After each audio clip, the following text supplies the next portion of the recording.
President of the French-American Chamber of Commerce. I'm very pleased to welcome you tonight in this wonderful setting.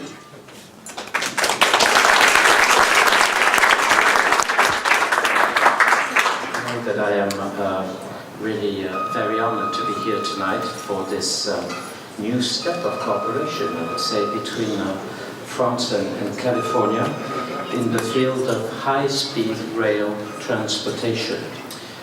For years, California and France have developed a strong cooperation on the scientific, environment, and economics issues. And during the last month, France has strongly improved its commitment to be a major actor in defining a brighter, sustainable future. How pleased I am to sign this agreement, because it has to deal with the high-speed train, which is something that we French citizens enjoy very much now for many years, since 1981. So this is a very safe transportation, and it's also transportation of high quality for environment.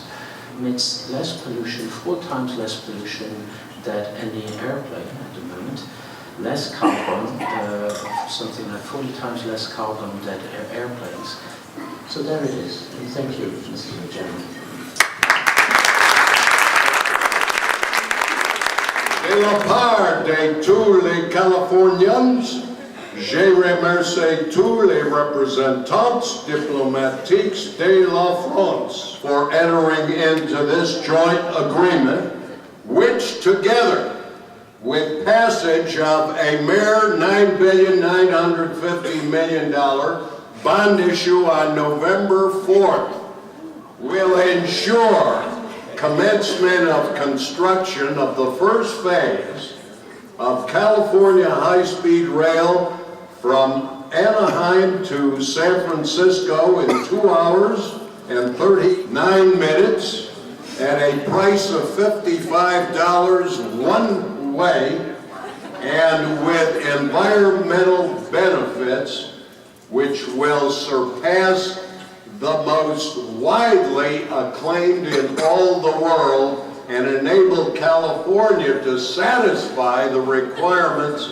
of legislation passed last year, heralded by the Governor of California throughout the United States of America and even the world.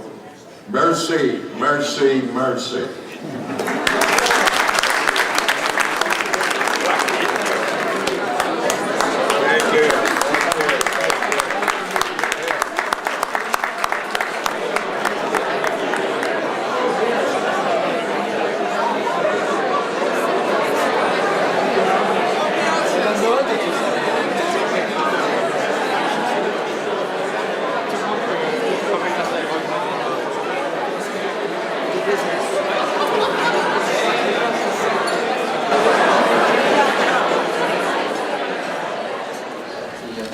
The relationship between the United States and France is definitely improving. In France, with our new president, who is a man of action, and a president who said while he was still a candidate that he really wanted to change the atmosphere, the feeling between our two countries.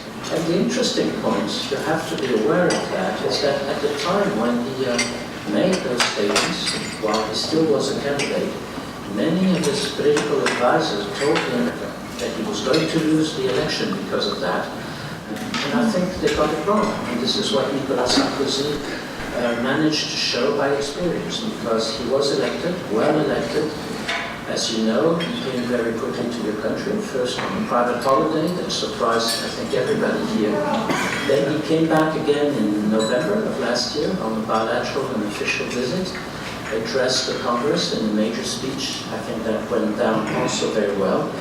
And therefore, Nicolas Sarkozy has set the course for a new relationship based on trust and confidence between our two countries that has been rather impressive since then. I just wanted to give you some reason for optimism. Thank you very much.